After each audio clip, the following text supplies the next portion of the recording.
Welcome, everyone.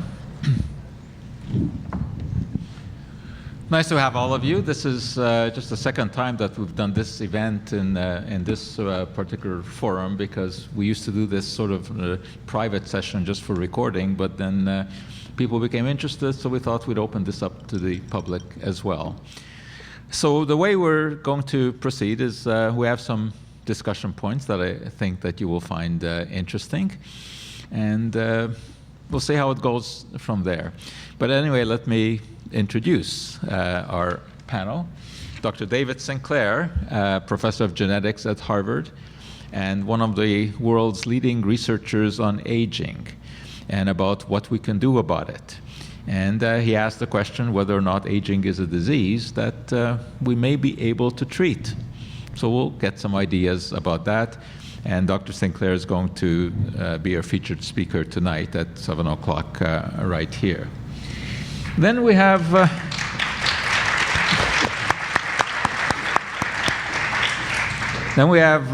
well, I mean, you know, the expression needs no introduction. I don't think that applies better anywhere than here. Dr. Ruth. If you don't know, her second name is Westheimer, but everyone just knows her as Dr. Ruth. Dr. Ruth was a pioneer in talking about sex on radio and on TV. She has written 40 books. If anyone in the world is important, she has met them. And she is just a delight.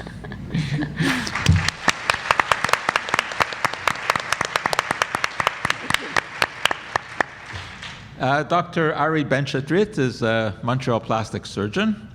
And if we can't take something to make us younger on the inside, he can do something about making us look better on the outside. So we'll hear what can be done there. Then we have Dr. Laurie.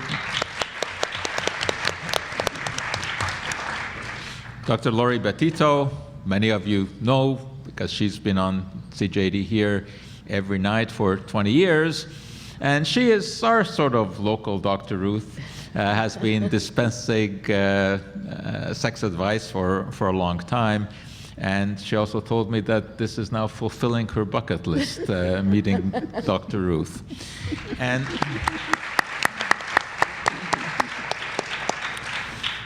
And Kelly Dobos is not wearing an invisibility cloak.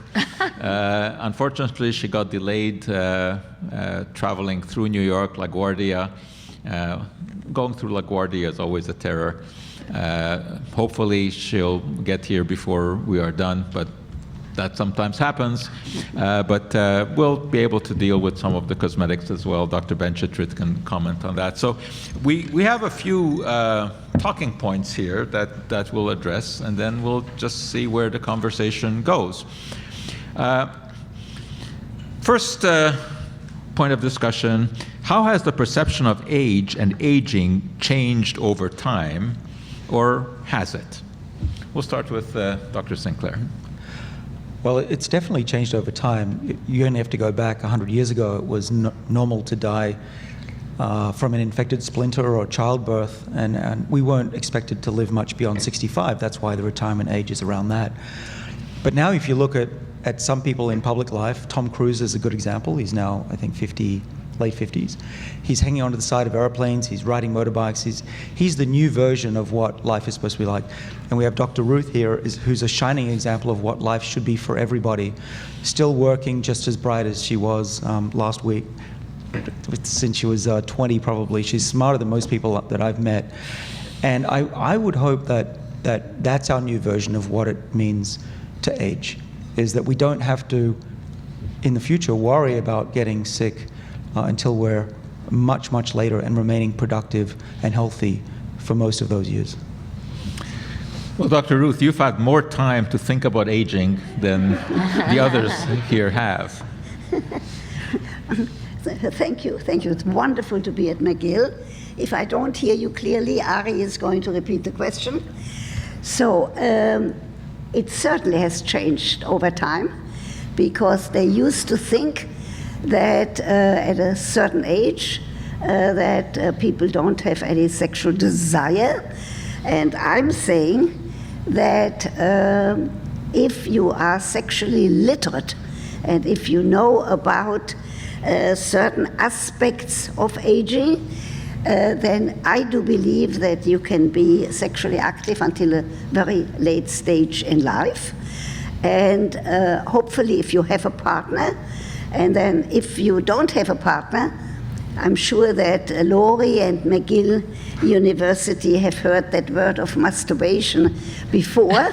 If not, loud and clear, put it on record that if you don't have a partner, then that's what you do. But I want to say a few things right away that you physicians are best qualified to teach people, is that a woman after a certain age needs to use a lubricant in order not to have painful intercourse.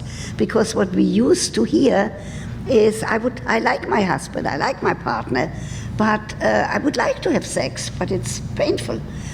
People did not really talk about it, that this is a physiological happening. Talk to your gynecologist. I'm not a medical doctor, I'm very careful about letting you people do your job, but talk to a doctor what lubricant is best. The other first thing that I want to put on the table, so I don't forget it, older people, please do have sex in the morning. Get up, go to the bathroom, have a light breakfast, back into bed. I used to say, hang your phone out. I don't say that anymore because people don't have phones to hang out, but close your phone. Go back into bed, because for men, very important that an erection is easily obtained in the morning. And use it, especially if you don't have to go to work and you don't have to run out. Use it by telling anybody that you usually talk to, your friend, your mother-in-law, whoever it is, not to call you before 11. So that you know that you have some time and to do that in the mornings.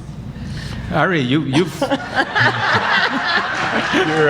Joe, you're interrupting my personal consultation here.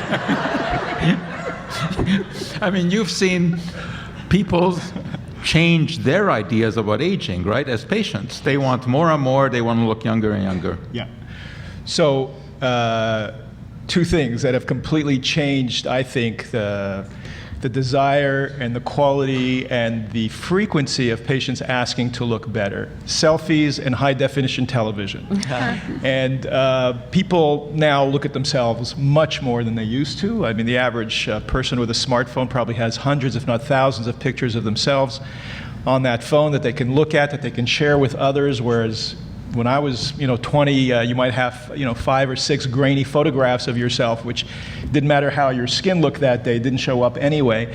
And of course, high-definition television, whether it's from a home video or, of course, if you're in the acting profession, has highlighted the fact that human skin ages, and it ages quickly after the age of 25. And so many patients now see things about themselves that they didn't see before, and so that desire to look younger and better and healthier is more prevalent than it ever was. Laurie? Well, what I'm finding is that ageism, even though it's still around, is maybe less prevalent. And what I'm noticing is that people are far more interested in sexuality. So I can only talk about that part of it. But I know I've been going to seniors' residences a lot, and they're requesting these kinds of talks a lot. So there is definitely an interest. The room is always full of people average age about 83 or 84 who are still interested in talking about sexuality. So there's an openness, and I think as we get older we may lose a bit of a filter, so we're more open to maybe talking about these things openly. So this is what I have kind of noticed, and so aging is not perceived in the same way. At least with sexuality, it's like, no, we can keep on going. There are a lot of potential pharmaceuticals that can maybe slow down the clock, and tonight Dr. Sinclair is going to talk about some of those. But I think one interesting point to consider is what happens if we can significantly extend our life expectancy, but not necessarily extend our health to match the number of years. I'll take that Yeah. first. Well, that's what we do now with what we call modern medicine. We're tackling one disease at a time. And what we do is we have a patient that comes in. I'm a PhD, but doctors have patients that come in. They will treat that disease, tell them to go away, come back if they have more symptoms, hopefully treat that disease, wait till there's another one, and repeat until failure. Whereas what's driving almost all of these age-related diseases, if not all, is actually the aging process.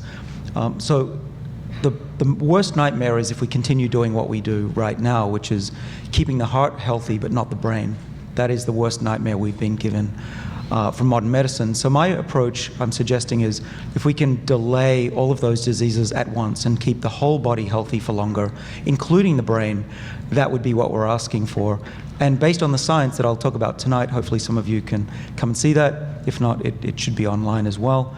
What I hope is that what we're seeing in animals, in studies, is that we're able to push out the period of illness for much longer, sometimes 20, 30% of the lifespan, and then those animals die much more quickly.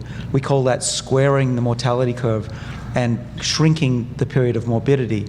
And if that happens, that will not just be better for individuals, be better for their children, the entire family, and it'll save trillions of dollars in the long run.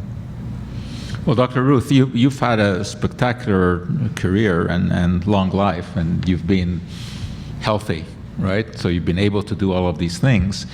But what if someone said, well, yeah, you can live another, 10 years, but it's going to be much more restricted, no traveling, not doing the kind of things that you've been used to doing? Yeah, I think the most important thing is to be realistic. And to know at a certain age, I'm now 91 and a half, and the headline in the Jerusalem Post was quoting me that I take young, good-looking men to hold my arm instead of a cane. But if the time... In the Jewish tradition, in the Talmud, it says that a lesson taught with humor is a lesson retained. So when the time comes, I will come for consultation, but don't wait for it. So I'm not questioning that some people will be very fortunate by having people like you in terms of their appearance, especially if there was an accident or something. I'm a little worried about those people, women, who get hooked on you, and which means they come in for one operation after the other, and that worries me. I know of a few people like that, and that worries me because I do believe that this joie de vivre, this zest for life, has to come from within. Now, the one thing that I'm very aware of, that it's more older women surviving than men, mm-hmm. And you people with your nutrition will give them advice tonight. What I'm saying is that the taboo about masturbation we have to bury at McGill University right now. Right now we have to say, for those people who don't have a partner, or for those people whose partner does not want to engage in any sex, if it's the woman or the man, then we have to say loud and clear, the time has come, McGill University, listen to that, that we can tell people that it's okay to satisfy themselves. And that you can do in the evening, that you don't have to wait for the morning. Arie, you got to follow that. I just want to know why every time she mentions masturbation, she looks at me. I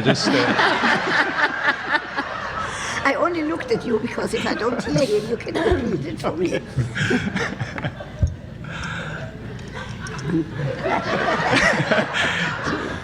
That was very good advice. Thank you. Yeah, about extending life if it's Yes. not good health. Well, what I do is not make people healthier. It makes them look better and hopefully makes them look the way they feel. I mean, it's a bit of a cliche about, 60 is the new 50 and 50 is the new 40 and all of that. But the fact is, generally speaking, there's definitely a subset of the population that takes much better care of themselves than they did 30 or 40 years ago. If you remember those old participation commercials where the average Canadian 30-year-old was in the same shape as the average Swedish 60-year-old, that's not the case anymore. There's definitely a very healthy subset of patients who are in their 40s, 50s, 60s, even 70s, and yet they look in the mirror and they don't like what they see. They feel healthy, they feel young, they are very active, like Dr. Ruth is the perfect example. They like to travel, they like to do sports, and they don't like what they see, and they want to look a little bit more like the way they feel. And so, there are many things we can offer them, whether it's surgical or non-surgical, to help them, cross that bridge into feeling better about themselves when they look in the mirror or when they get dressed. And, we're not trying to change their life. I don't think plastic surgery changes anybody's life, but it does make them feel a little more confident and a little bit better. And if we can achieve that, then so be it. It helps them perhaps in their relationships, perhaps in their work environment, and I'm all for that. Laurie. I think the psychological component is really important here as well, because as we age, of course, things do change, and we have to adapt to a new normal. And the attitude we have towards that, I think, determines often how well we do. So I think that's something that we mustn't neglect, is our psychological well-being and health. The social media has certainly changed the world, no question. So I'd like to have your opinions on how it has changed your life, professionally and personally. Dr. Ruth? I want to say something. In the Jewish tradition, there is a prayer, and today is the last day of Sukkot, so we can use that. There is a prayer in the Jewish tradition that says, "Don't forsake me when I'm aging."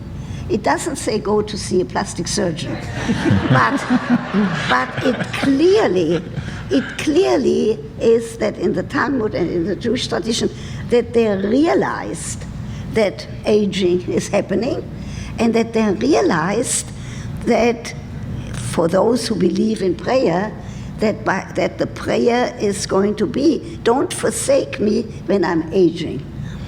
You could add to that, go to see a plastic surgeon if you need to fix something in your face. I love when somebody like Arie says, "I don't need him."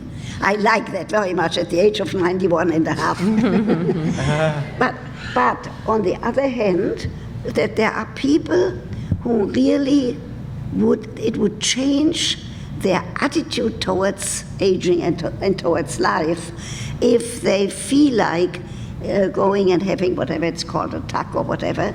And then I would say, I'm not a medical doctor, go and talk to somebody who is a medical doctor. I just want to make sure that some people will say, I don't need that, I can be happy with my life, I can be happy with my daughter-in-law, I can be happy with some of the things that are happening to me.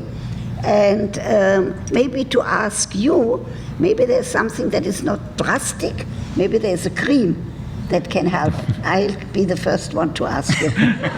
So, David, how has social media changed what you do? Well, on one level, it's ruining my life.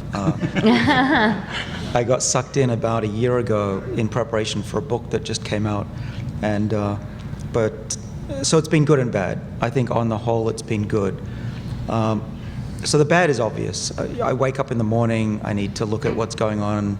I'm inclined, if not obliged, to put out thoughts every few hours. It's craziness, and I was busy already.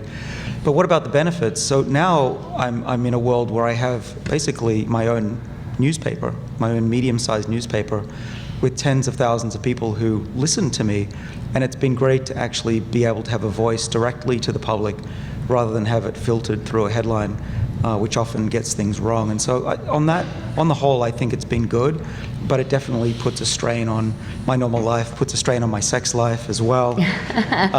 No doubt about that. Just a little anecdote. About 10 years ago, I had a BlackBerry, and my wife Sandra said, "Don't bring that to bed. That'll be a disaster." And now you'll find the two of us horribly in bed every night with our phones looking at stuff. And I think that's very common now.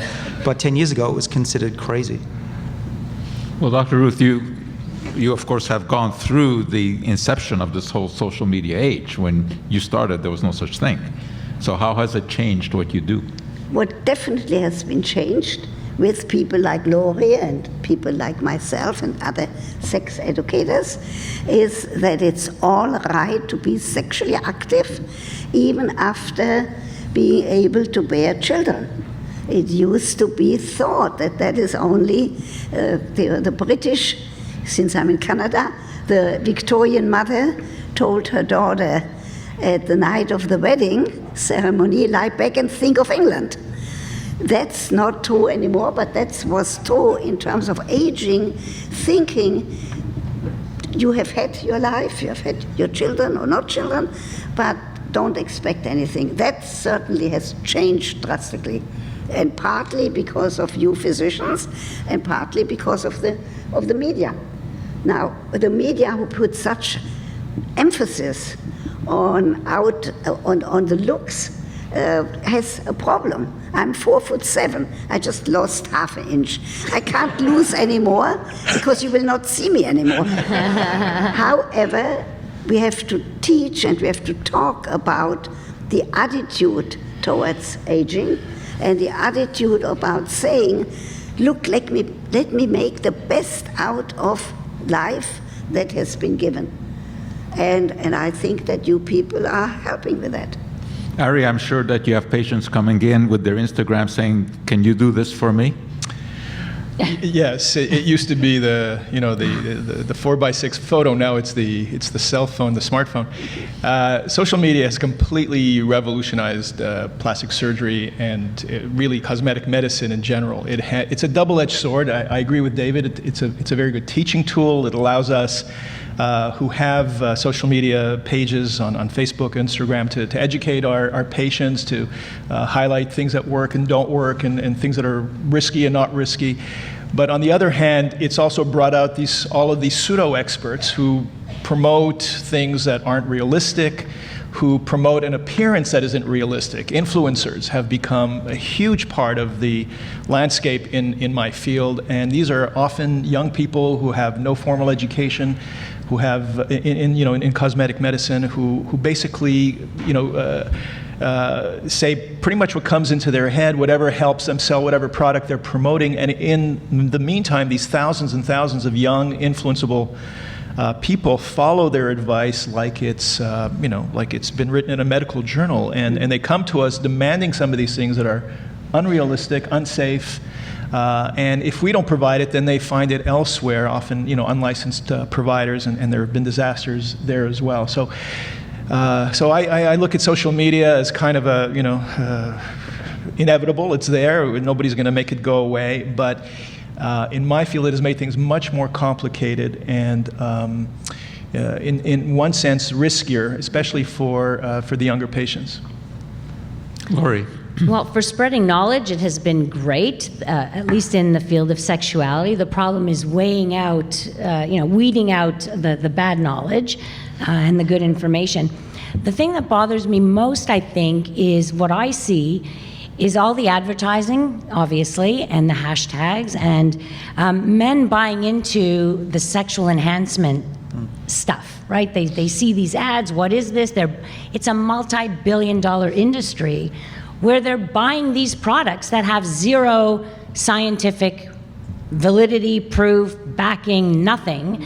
And so I keep getting questions from men. How do I increase my penis size? They see this. How do I make it harder and stronger? And I'm seeing so much more of that since social media. So Laurie, how do I increase my penis size?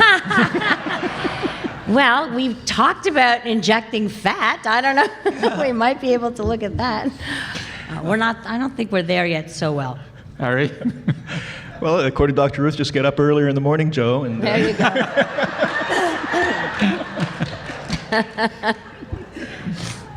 Okay, there's a portrayal generally in the media that as men get older, they become more attractive, more sophisticated maybe.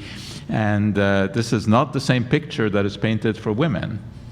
So are women sort of more prone to be beguiled by all of the anti-aging regimens, you know, whether they're authentic, whether it's plastic surgery or some of the quack items that men are not subjected to? Well, gosh, maybe one of the ladies would like to take that first. I'll tell you from an evolutionary perspective why I think this is. Because women are fertile for only a small part of their lives and men are fertile for most of their lives. And therefore, men look for women that are young, therefore fertile. But, you know, we're not just about breeding anymore, and unfortunately, our biological reptile brain still influences us. Very, very interesting, because when I'm all for sexually explicit material to be used, not for children. I want the word pornography to be buried. I want it to be used to replace it with sexually explicit material, not for children. And it's very interesting because we have to teach older people that what they see in this sexually explicit material is not reality. The orgasmic response for older people, for older women, is less strong. The erection is less strong. And we have to teach people from early on, make the best of what you do have. So even if you do know that the orgasm is going to be less intense, use it and have that orgasmic response, and also know that a man at a certain age, I'm not asking you anything, I never ask personal questions, except in an office, but men at a certain age need their genitalia, their penis has to be touched in order to obtain and maintain the erection. And we have to teach that. And a woman at a certain age, in addition to what I said before about a lubricant, that she has to know how she needs to be touched, how the clitoris has to be touched in order for have that orgasmic response. So there is a lot of education that is needed from early stages on and until a late stage in life. And for those people who don't have a partner, to make sure that they use women to use a lubricant, and men to use their brain and their fantasy to put images into their mind, to use fantasy. Don't use the fantasy of the next door neighbor, because that could happen. Use a fantasy of somebody whom you just met at McGill, someplace. But know that sex takes place up here and not between the waist and the knees. Laurie? I don't know, I say a lot of the same things, but it sure doesn't sound the same. You make it sound so much better.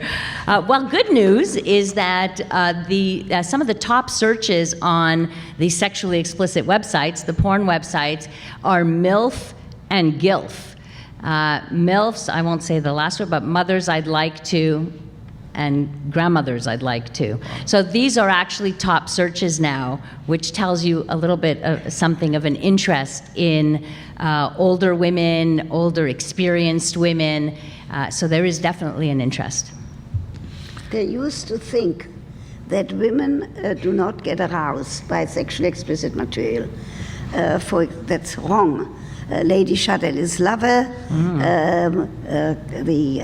the book, what's the 3 volumes? I did read them. 50 Shades of Grey. 50 Shades of Grey. Right. Yes. I see that you read them too.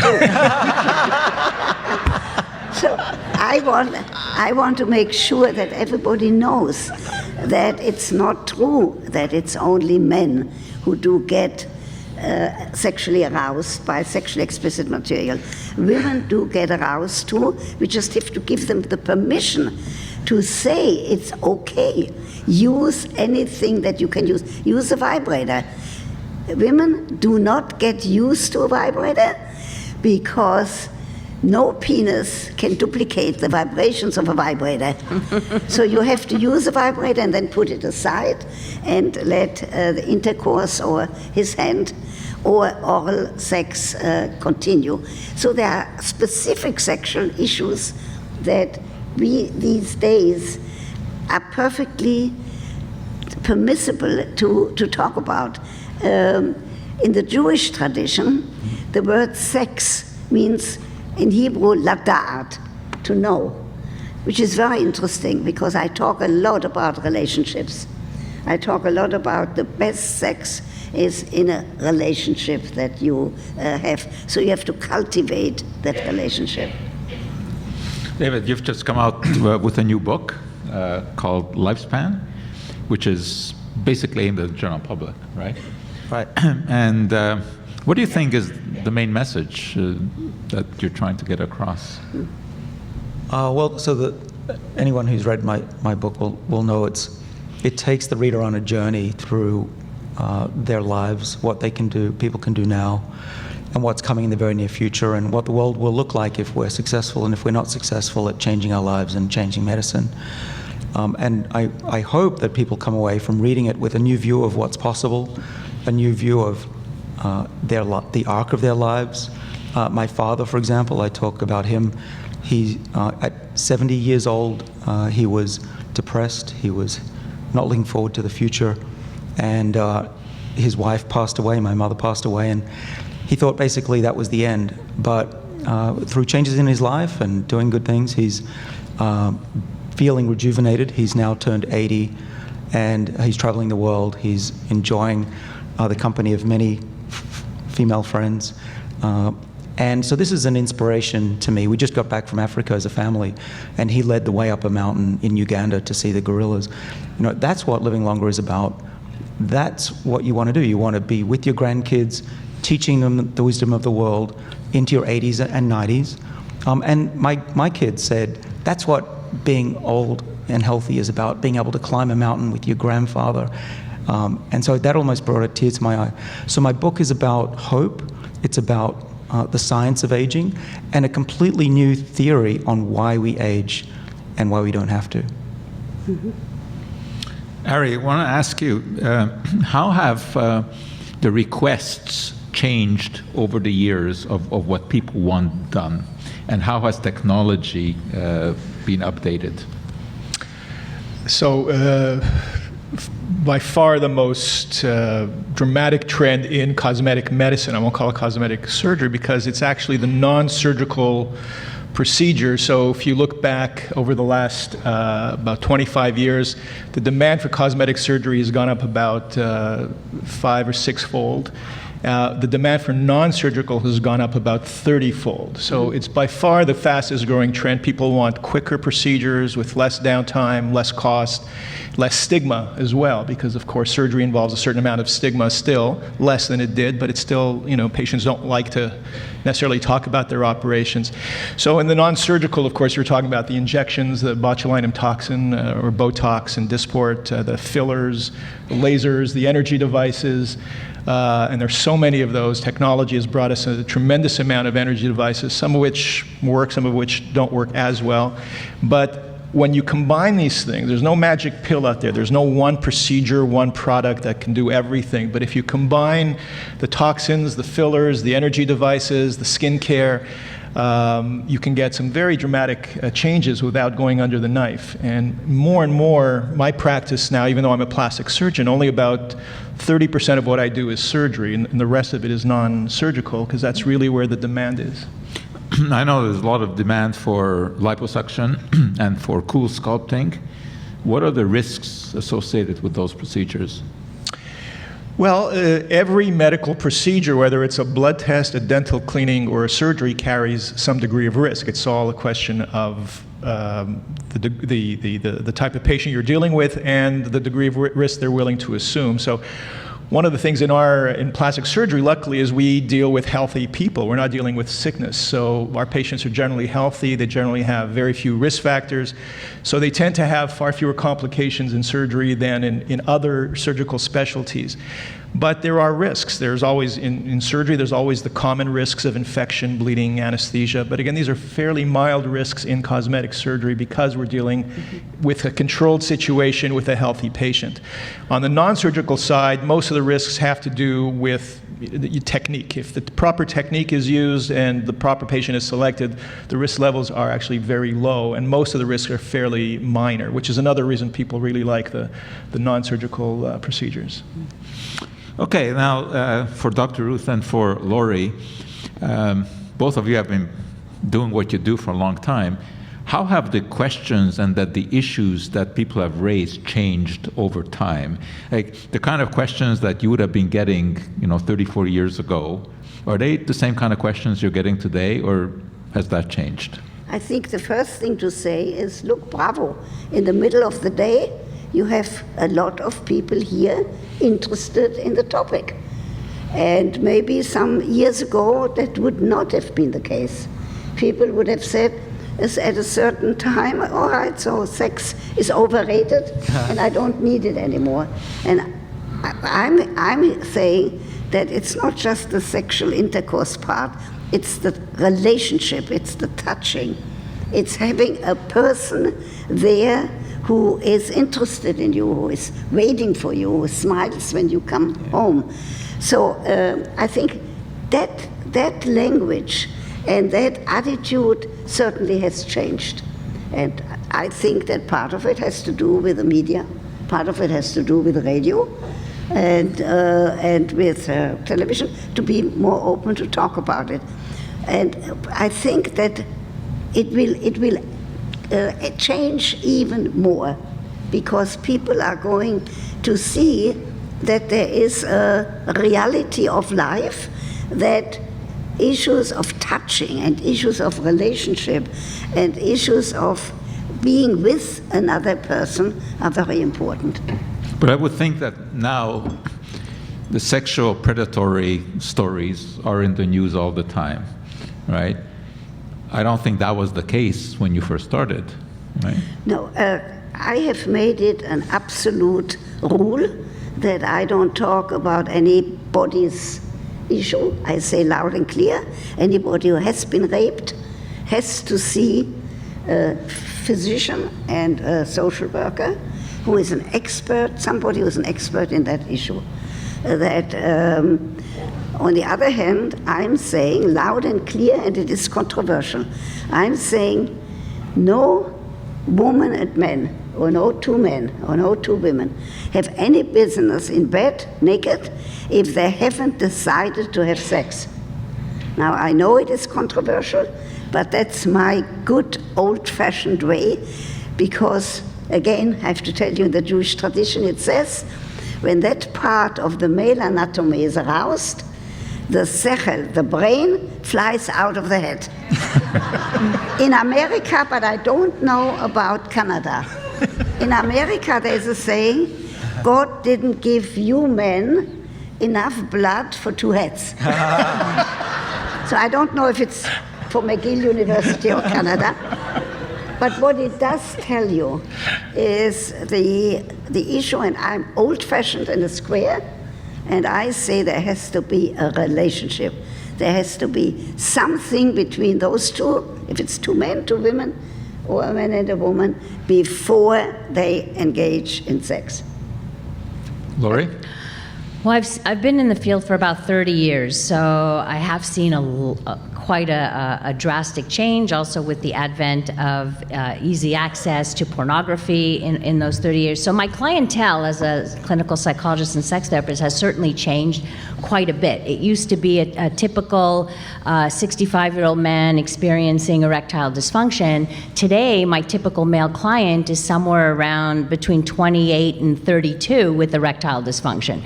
So something's going on, and part of that is mostly it's performance anxiety based. So there is, with pornography use, we're seeing a lot of people having expectations. Women, same thing. They have certain expectations of how they're supposed to be. Women who come in because they're not recognizing that they're having orgasms. They are actually having them, because when you start to break it down with them, that's what's happening. But they're not reacting the way that the porn actresses react. So they're questioning. It's like, well, I don't behave that way, or it's not doing that, or I'm not seeing fireworks, so there must be something wrong. So there is a lot more of that. I'm seeing more sexual compulsion. And I think this goes along with the social media as well, because we live in a world, as much as we seem connected, we're disconnected. And sexual compulsion is a disease of disconnect. You're disconnecting from real people. So that's part of something that I see as well. I'm seeing more couples who are practicing or are in consensual non-monogamous relationships. So we're talking more about that, and couples who are navigating having more than one partner, where it's all okay with everybody.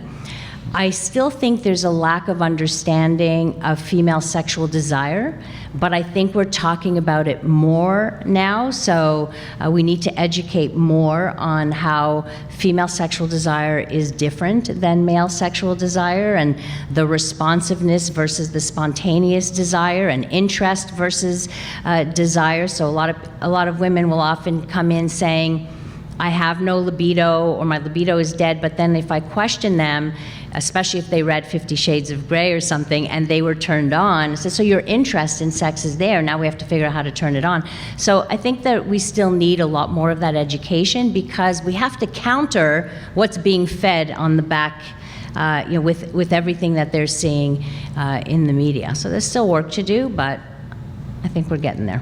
Okay, next I have sort of a philosophical question.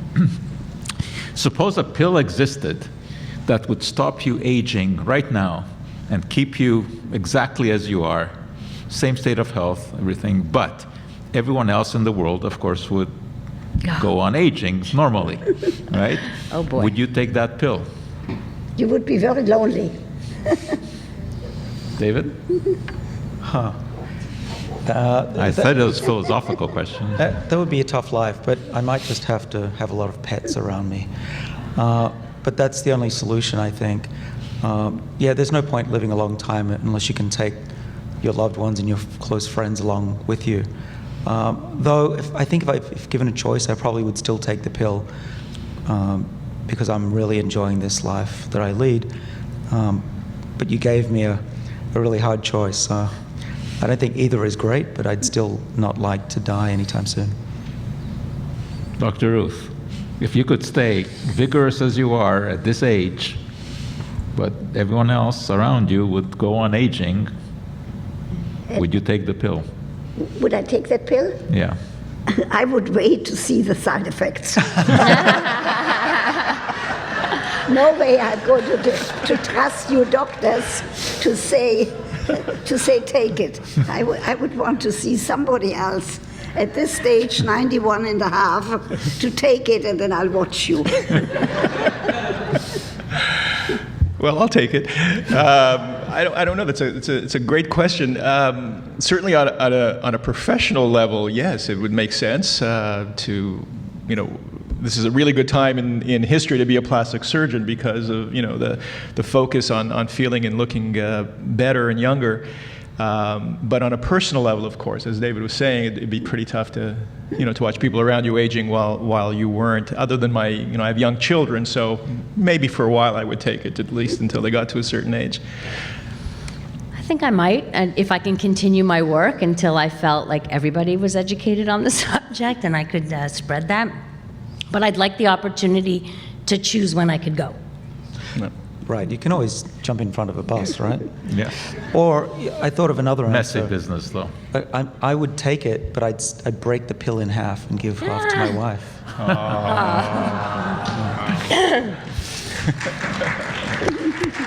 Okay, let's get back to reality. So what do you think the chances are of making a significant change in our life expectancy? Right now in North America, it's around, 82 for women, 78 for men, something like that. Let's say that through your research or other research, it were extended, another 10, 15 years. Would there be a societal effect on that might not all be positive? If you have all of these 90-year-olds running around. Yeah, it's terrible. I think it'd be great to have a world where 90-year-olds are running around like Dr. Ruth. David, only if they are careful. Only if they take a good-looking guy holding on to him. Yeah. Instead of a cane. That is true. Though, if our research pans out, you will be able to run around without the help of us. And that's what the future holds. We have things that we know we can do already. We know that there are some medicines on the market that hold a lot of promise to not just slow down diabetes, but all age-related diseases. And my lab's research recently showed that you can actually reset the clock of aging, and at least in animals, restore vision in an old mouse, for example. But there are a lot of problems that could arise if we have people living to, let's say, 150. Things would change a lot. But they're not going to happen tomorrow. They're going to be incremental. All science is stepwise. And we're going to continue, I believe, on the trajectory that we've been on for the last 200 years, which is incremental increases. So every 4 years that you stay alive, you get another year of life. Did you know that? Right? So you want to stay alive because you get more life. But as long as it's healthy life. Now, that trajectory, it's shocking to extrapolate, but a child born in the United States today, and probably even more so here in Canada, will most likely live to over 104. That's if nothing else drastically changes, if our research doesn't eventuate and we can reset the age of people. In Japan, it's 107. So that's the path we're on. So what are we going to do with a world where people are 90 and 100 still productive? I think we're going to celebrate, and we're also going to save trillions of dollars globally, money that can be put towards education and saving the planet and other things that I think are really important. Well, I mean, it sounds wonderful, but there's going to be dramatic societal changes. You could just think of the workforce, people retiring much later, and what that does to the availability of jobs, for example. And of course, you know, our own planet. Can our planet support that kind of population growth and longevity? In other words, can our planet support people using resources into their 90s and hundreds, and can we feed all these people? Can we provide them with their necessities? Is consumerism going to increase as a result and further deplete our resources at a quicker rate? So there's a lot of things that we have to think about as a society, and would we have to restrict, for example, how many children we have? Because if we're not losing people at the upper end of the scale, are we responsible in producing as many children as we do now? So it raises a lot of other philosophical questions that I think are, cultural to a large degree, and there's no one-size-fits-all for the whole planet. Laurie? We'll have to do something about the spread of sexually transmitted infections well into old age, which we're seeing now, in fact, a rise in STIs as we get older. So it's something just to consider, too. We shouldn't forget about it. One question that I always like to ask when I interview people on the radio, when they're experts in some field, is how have you changed whatever you do in light of your own experiences, in light of your own research? So let's start with that, David. I mean, you've been really leading anti-aging research now for, 30 years? Mm-hmm. What have you done to change your life? I want to hear what Dr. Ruth has done. So let me quickly start with an anecdote. We in the aging field, one thing we can do is to ask people who live over 100, what have they done? And maybe there's some commonalities.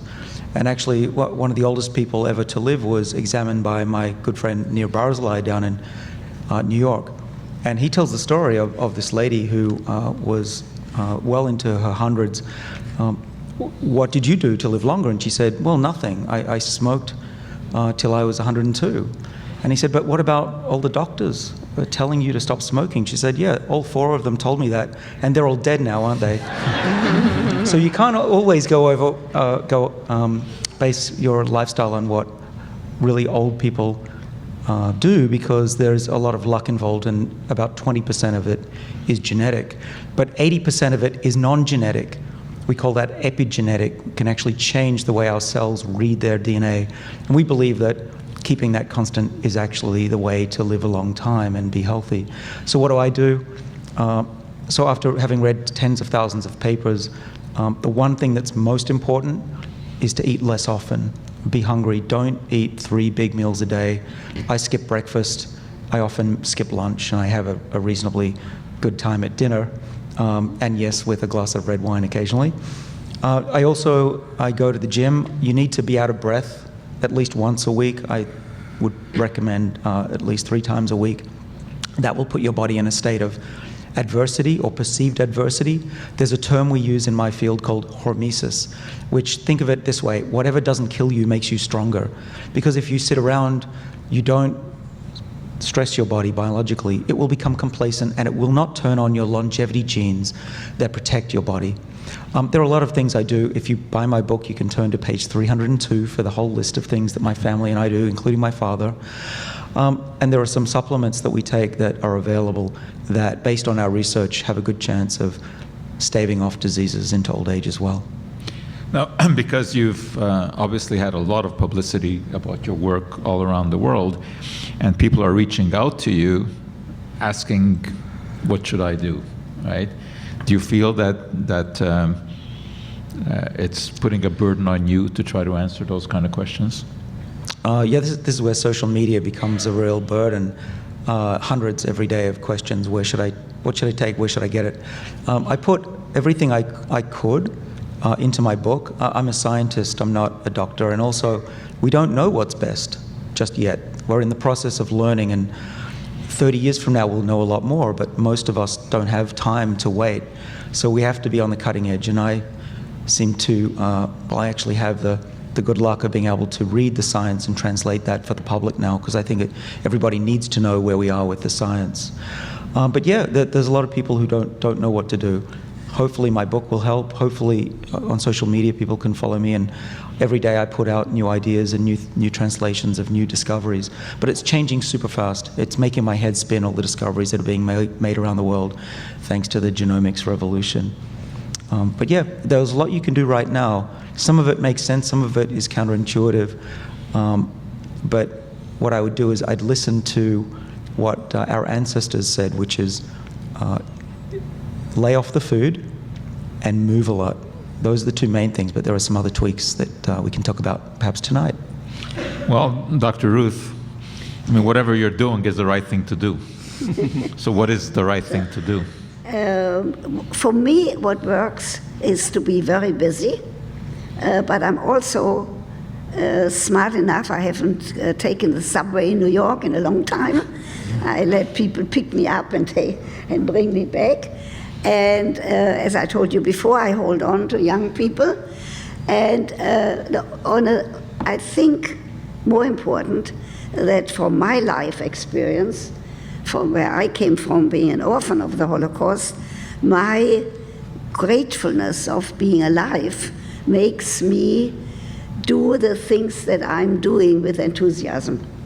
And so I don't forget how old I am, and I don't forget that there are certain things that I be careful. I'm not skiing anymore, even so I was a passionate skier.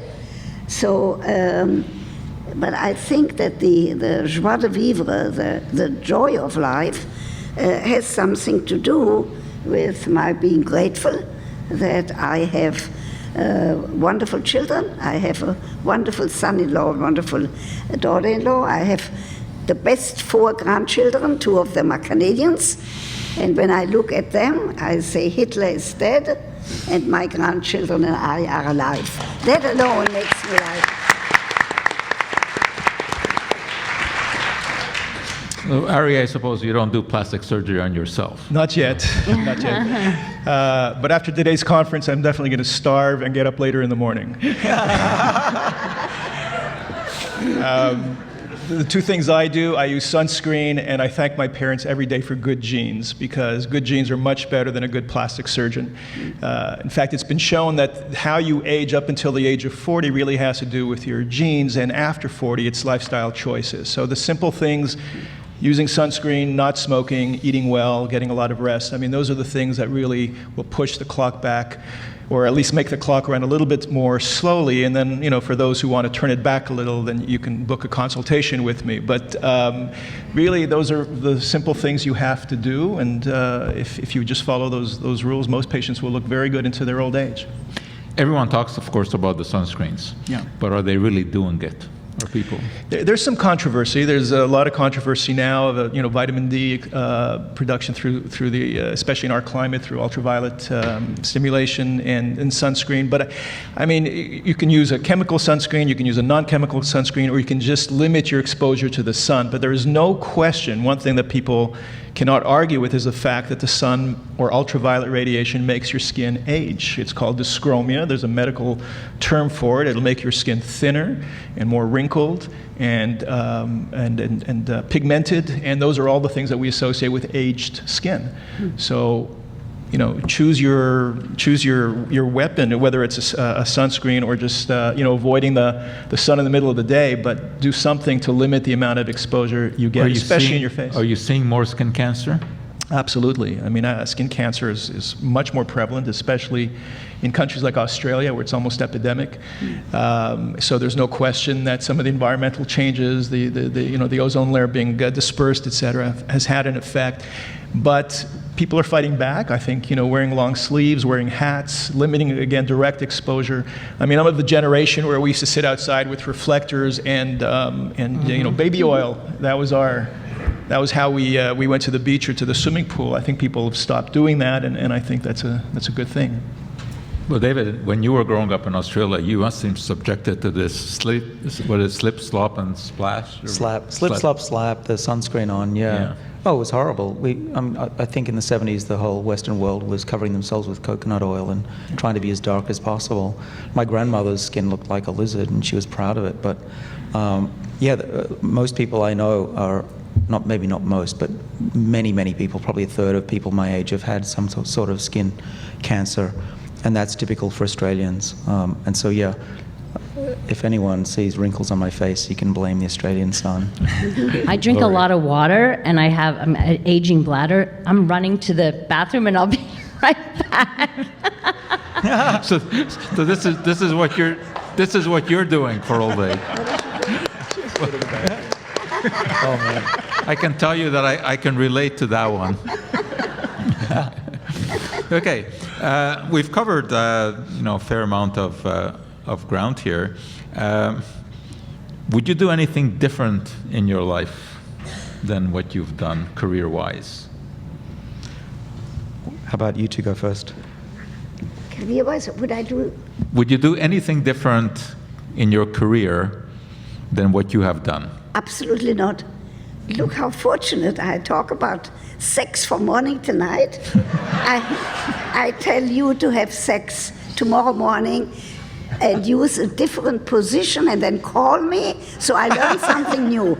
I think what I'm learning from you people, what I'm learning here at McGill, is the importance of sitting down and reflecting and learning something new. Before you leave, you're going to write down which sunscreen. So I think that's part of remaining with it by trying to learn something new every day. I think that's why he goes to Harvard. Well, luckily you're healthy enough to be able to do that. So I count my blessing that I'm able to do that, and being grateful also means to be able to stand up, to be counted, and to talk about your philosophy. So maybe that's a good example, that even at the older age, I have changed my opinion. I used to not talk about politics at all. I used to say that anybody who talks about orgasms from morning till night has to stay away from politics. And lately I have changed my mind, and I stand up to be counted, and I think this has something to do with remaining youthful and with it. I changed my mind, and I'm very upset when I see children being separated from their families in the country that I adopted in the United States, because that's my story of having been separated at the age of 10 and a half. And I'm very upset that the issue of abortion is again a political football, because then only women with money will be able to get an abortion. The others will resort to abortionists and to coat hangers. I'm very upset about that, and I'm upset about the country that I love, the United States, where I've been living since 1956, that we don't, in that rich country of ours, we don't have enough money for Planned Parenthood, for family planning. So at the older age, I still have changed my mind to stand up to be counted.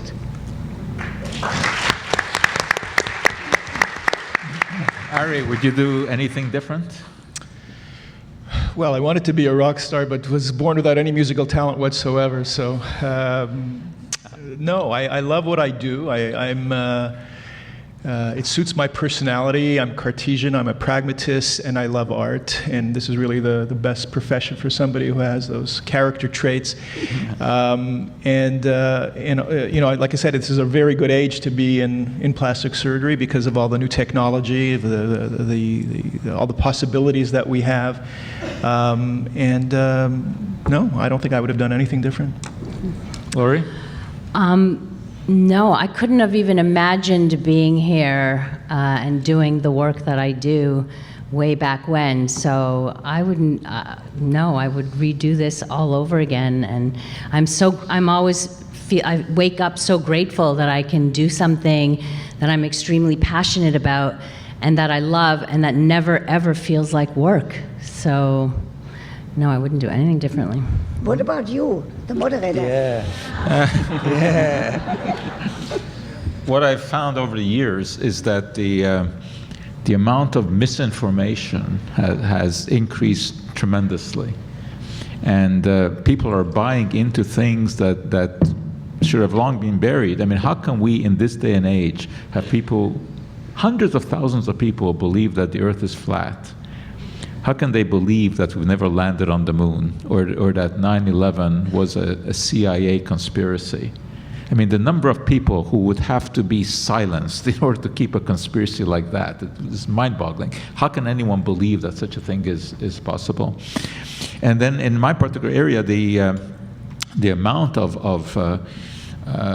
quack supplements and quack ideas has just skyrocketed. And I think a lot of that is because of the internet, where there are so many self-declared experts who are very, very good at what they do. They sound very seductive. And people are being beguiled. They're buying into bogus therapies, especially when they're afflicted by serious diseases. There's more cancer quackery out there today than there has ever been. And it's become more and more of a challenge to deal with this. And luckily at McGill, through our office, we have the chance of at least trying to do this. But every day I get up and I open my email, and I mean, after you've eliminated the 100 ridiculous items, there's still dozens, asking, is it true that? Mm-hmm. The answer almost always is no. But is it true that I can take this supplement and it will cure that? Is it, true that if I just eat blueberries every morning, I'm gonna live forever? If it's not blueberries, it's avocado pits. That's today. I don't know what happened yesterday. I suspect maybe Dr. Oz talked about it, because I had half a dozen questions today about the safety of eating avocado pits. I mean, that's a new one. Yeah. The old version used to be, is it better to keep the avocado pit in the avocado so that it shouldn't turn brown?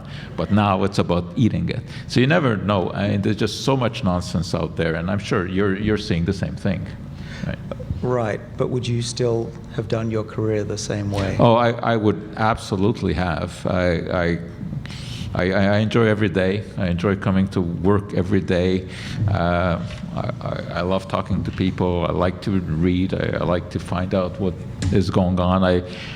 I would change nothing. It's too late for me to become a shortstop for the Yankees or to play for the Canadians. That would have been my first choice, but that went out long time ago. But no, I would not change a thing, and I still love teaching. I think interacting with students, the age that we interact with, 18 to 22, when they have a fertile mind, when they actually want to learn and they believe you, whereas many of the other people that I talked on the radio, why should we trust you? You're scientists, But at least our students believe it, and it's a good thing they do, because we try to do, exquisite research before we put something in front of them. So no, I wouldn't have changed anything. Okay, we have a few minutes left. I hadn't planned on doing this, but seeing that we have a good number of people here, if there's anyone out there who does have an interesting question, would be happy to entertain it. Yes, ma'am. You're going to have to speak loud. We used to say vanity is sanity. And I think, we used to say vanity is sanity.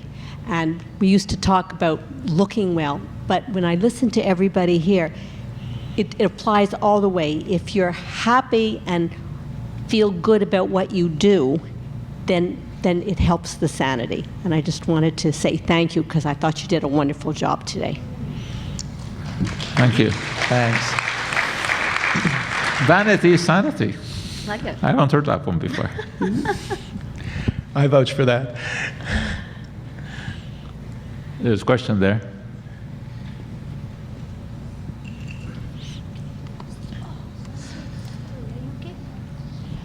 Hi, my name is Rose, and I would like to know what you think about Dr. Ons. I really dislike him. I didn't catch that. I think he is a Dr. Oz? very dishonest person, and he tells us all kind of what you just mentioned, this quackery. Well, maybe I can answer that, because I've been dealing with Dr. Oz for many years in many ways. No comment. He's sort of an enigma, because he says a lot of things that are useful, but he also says a lot that is quite silly and non-science based. And for the average person, it's hard to filter out the sense from the nonsense. We try to do that, of course, but with Oz, it's kind of difficult, because he can make some of the silliness sound very sensible. And of course, he's got the aura of expertise, because he is a cardiac surgeon, and by all accounts, a reasonably good one. And so he's got the pedestal to stand on and spout whatever he wants to spout about. But when he comes out with raspberry ketones making you lose weight, big miracle 1 week, then the next week it's something else. It's red coconut oil that we should be consuming. And one wonders, how come last week's miracle wasn't good enough? Why do we need another miracle? But I've often made the point that these days I think that Dr. Oz is an actor playing the role of Dr. Oz. I think he comes in, he's given a script, and he just performs. When he was first on with Oprah, I'm sure many of you will remember, he used to be very good. He talked about diet, he talked about eating lots of fruits and vegetables, and about exercising. And then Oprah anointed him God and gave him his own show. And then he had to fill 1 hour every day, 5 hours a week on national TV. Then you have to start, digging for stories. And you start having stories that just are not scientifically valid. And then you have people like Joe Mercola on the show, who's the, ultimate nonsense peddler. But this is what sells. And also, they do focus groups. They know what their audience is. Their audience is basically overweight, middle-aged women. And so they know what to do. They want the ways to get skinny. What can you do? You try to put out there solid information whenever he says something that's controversial. You try to combat it. And I always know when he said something strange, because my phone starts ringing and my emails start binging away, asking, is it true that? And, it's usually, the answer is no, it is not true that. Where is the evidence? So that's what we always teach people. That's the question to ask. Show me the evidence. Don't show it to me in the National Enquirer. Don't refer me to some TV show. Show it to me in a peer-reviewed scientific paper, but not the Journal of Homeopathy from India. Dr. Ruth. I just want to say something. When I did the 450 television shows that I did, was on cable, when cable just started, but even afterwards, I never did use real people. I never used people. I used actors and actresses. The producer assigned them a problem. I didn't even know what problem they would bring me, because in the office, Laurie doesn't know what problem is being brought. And I stuck to that. I have never done reality television. And it's very interesting. In the documentary, which you saw, it's called Ask Dr. Ruth, which is right now new. It's an hour and a half. There is a woman in the documentary which was taken from my television shows, and she talked about having regretted that she did an abortion, even though it was a contraceptive failure. She had used the contraception, but the contraception failed. And this woman was not a woman from the audience or a woman from the street. This was an actress and who played the problem that somebody would have brought to me in the office. And I kept that for my entire career. After the segment was finished, I could tell her, you did that beautifully. She got paid, and I could sleep at night. So that's one of the answers about some of the reality television, but they are very popular in the States, no question. Laurie, have you ever had to buzz someone off the air? Yes. Well, people use language. So on my show, we are encouraged to use, penis, clitoris, vagina, like the actual words, which on the rest of the day of CJD, you're not allowed to hear. So if I'm ever on with Andrew Carter, I'm not allowed to say the word penis. I'm not allowed to say the word clitoris or vagina. Just so you know, you won't hear those in the daytime. But at night, yes. So sometimes people don't have the language, the actual clinical language. They have street language for sexuality, and some of it is pretty colorful. And so sometimes, yes, I've had to do it. We have a dump, so it erases a certain part.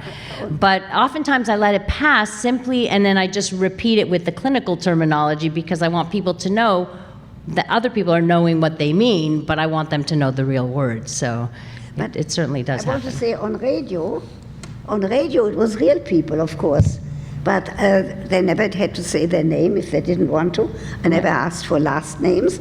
On radio, It's different. It's anonymous. There were lots of Canadians calling my Sexually Speaking radio, and I loved it because it gave it that international flavor. Once the Canadians added, I was very happy. And we had better questions, right? That's Canadians. Right. The documentary that Dr. Ruth was talking about, you should really watch. And it's been in the theater, but it's also available on Hulu. And now I understand you can get it on iTunes. On iTunes, I think you have to rent it, but it is well worthwhile. So yeah, watch that. Okay, we have a question here. Questions for Dr. Sinclair. So I'm very interested in aging as well. So you said eat less and move more. So my question. It's on. It's on, yeah. My question is for Dr. Sinclair on the aging process.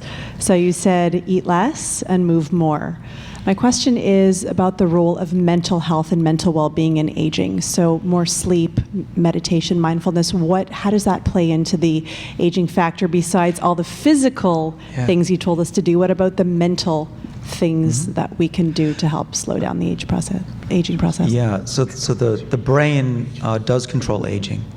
And we know this in part because we can manipulate just a small part of the mouse's brain and it will live longer. So the brain is secreting signals that tell the rest of the body to fight against disease and fight against aging.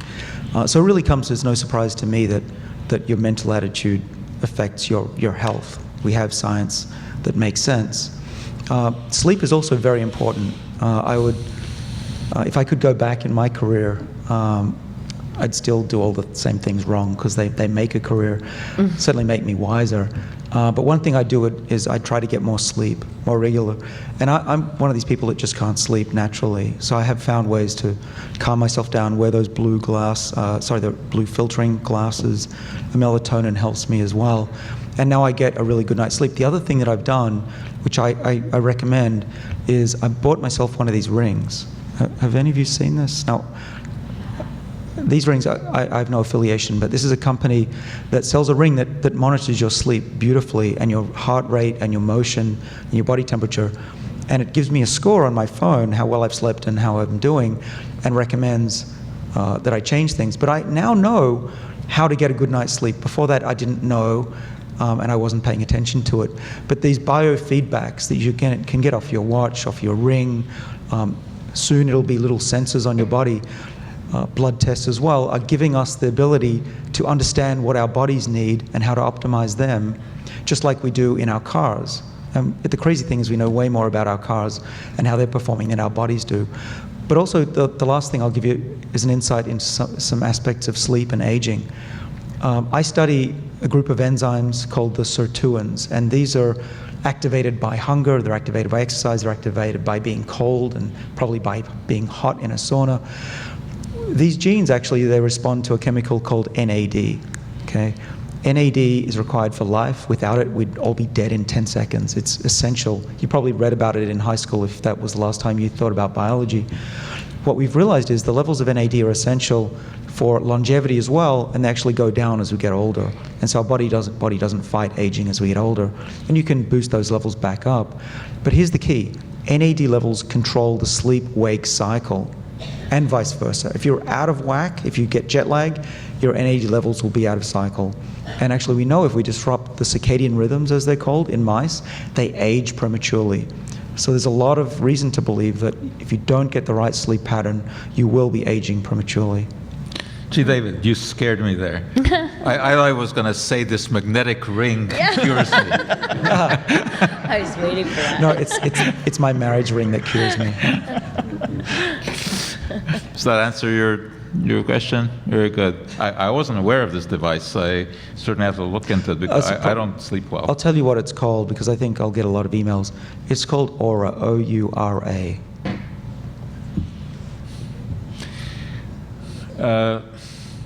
Dr. Ruth, you are as spry as you ever were. When we sit here listening to you, it doesn't sound any different than when I listened to you 30 or 40 years ago. Thank you. Really, you're just amazing. So thanks very much for coming, for being our guest. Dr. Ruth is going to speak tomorrow night at 7 o'clock right here. And we will have a more significant question and answer period after that. And tonight at 7 o'clock, Dr. Sinclair will speak, and hopefully Kelly will have arrived by then, but we cannot predict the vagaries of air travel. Thank you, Laurie and Arie, for joining us and making this a more lively discussion. And thank you all very much for coming, and hopefully we'll see you tonight and tomorrow night.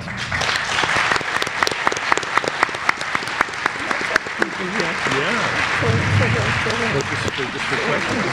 It's very impressive.